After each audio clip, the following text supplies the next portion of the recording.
Okay, Parshat Lech Lecha, part 2. Okay, so we leave off where Lot is on his way to Sodom, which is, we know, a wicked place. And what ends up happening is we have another promise from God to Avram that he's going to inherit the land. And now we have a crazy thing that happens called the War of the Kings. There's 5 kings and there's 4 kings. The 5 kings go to war with the 4 kings, right? And they lose.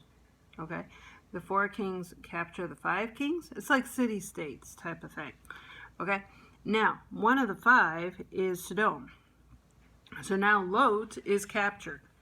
Okay, captured by the 4 kings. And Avram finds out about it, and he goes on a rescue mission with 318 people. Guys, 318 men. Part of his family, the people, his disciples, his students, and he goes to war. And he wins against these 4 kings. But he doesn't take any booty, he doesn't take any reward, he just wants his nephew.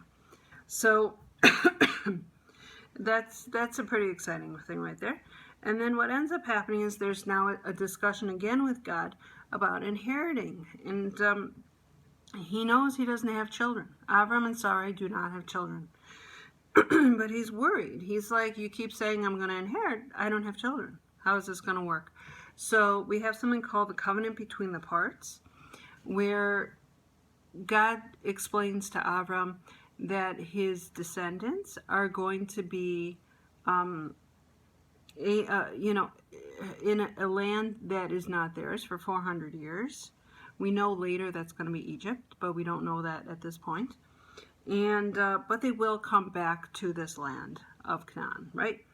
So at this point, it's interesting. What's next is Sarai, his wife, ends up giving her maidservant Hagar to Avram to have a kid with.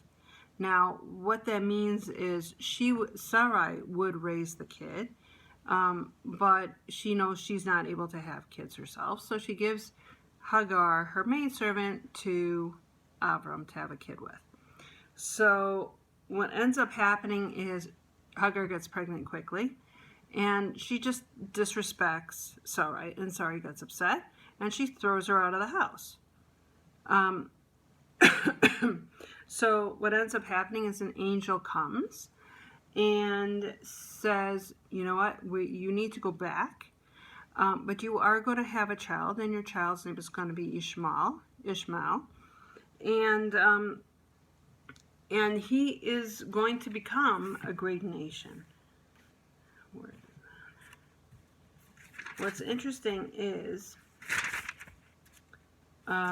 they describe Ishmael in chapter 16, verse 12. Okay. Oh, in 11, the angel of Hashem says to her, "Behold, you'll conceive, and you'll give birth to a son, and you'll name him Ishmael, for Hashem has heard your prayer." Yishmael. He's heard you. "And he will be a wild man. His hand will be against everyone, and everyone's hand will be against him. And over all of his brothers he will dwell." Okay? So that's how we describe Ishmael. Now, what next happens is there's a name change. Avram becomes Avraham, and Sarai becomes Sarah. So what ends up happening is God says, look, you are now going to have to circumcise everybody in your circle, in your family, and everybody in your camp. Okay? So God also promises that Sarah will have a baby, and his name will be Yitzchak, Isaac. But he also blesses Ishmael. Okay, because Avram still loves Ishmael. He still loves him, even though he doesn't end up being like the greatest character. He still loves him, and God recognizes that and blesses him. We end the portion of Lech Lecha with everyone getting circumcised. Okay, that's part of the deal. You know, the land, there's a lot of promises, and part of this covenant is the circumcision. That's why Judaism is such a big deal. It places such importance on a male circumcision in our religion. That is part of what it's about. Now, what ends up happening is Abraham is circumcised at 99 years old, and Ishmael is 13 years old. We do it at 8 days old. Okay? So when Yitzchak comes around, because he's not born, I believe, for another year, he will be circumcised at 8 days.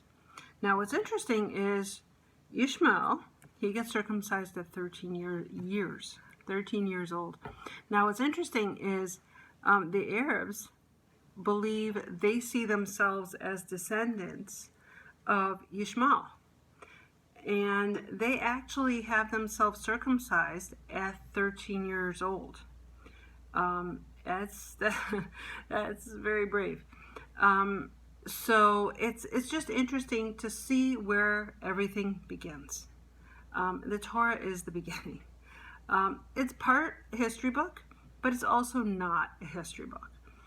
There are portions that are out of order. Okay, there's no guarantee that these portions are in order. There's some that you can tell are in order, and there's some you can tell that are not in order. So, but there's more than that.